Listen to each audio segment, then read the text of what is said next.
வையகம் வாழ்க வையகம் வாழ்க வளமுடன். நான் திருமணம் ஆகி வந்தோடனே அதிக எக்ஸ்பெக்டேஷனோட ஹஸ்பண்ட்லாம் ரொம்ப இதுவாக பார்த்துப்பாங்கன்னு சொல்லிட்டு ஒரு ஜாயின்ட் ஃபேமிலியில் மேரேஜ் ஆகி வந்தோம். இப்போ அங்கே வந்ததுக்கப்புறம் நம்ம எக்ஸ்பெக்ட் பண்ணிட்டு வந்த லைஃப் இங்கே இல்லைன்னும் போது ஒவ்வொரு நாளுமே நிறைய ஏமாற்றங்கள் இருக்கும்போது பார்த்திங்கன்னா அது ரொம்ப டிப்ரெஷன் மாதிரி ஆகிட்டு இருந்தது. அப்போது தினமுமே நான் அழுதுட்டு படுத்துன்னு இருக்கிற லெவலுக்கு நானே எனக்கு கொஞ்சம் கொஞ்சமாக எல்லாத்துலேயும் டேலண்ட்டாக இருந்த ஆள் வீட்டுக்குள்ளவே இருக்கிற மாதிரி பழகிட்டு இருந்தேன். அதுக்கப்புறமா தான் ஹஸ்பண்ட் மனவளக்கலைக்குள்ளே சேர்த்து விட்டார்.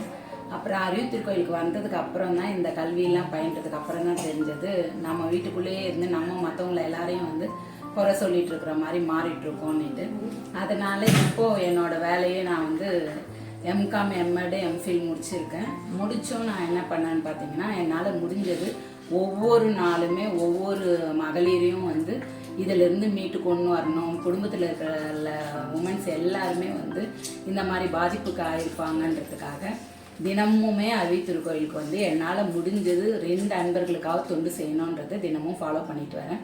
இப்போ எந்த ஜாப்புக்கும் போகிறதில்ல. மகரிஷியோட இந்த மனவளக்கலை பயின்றீங்கன்னா எல்லாருமே நிறைவான வாழ்க்கை வாழலான்றதை எல்லாருக்கும் சொல்கிறதே வாழ்வாக வச்சுட்ருக்கோம். வாழ்க்கை வளமுடன்.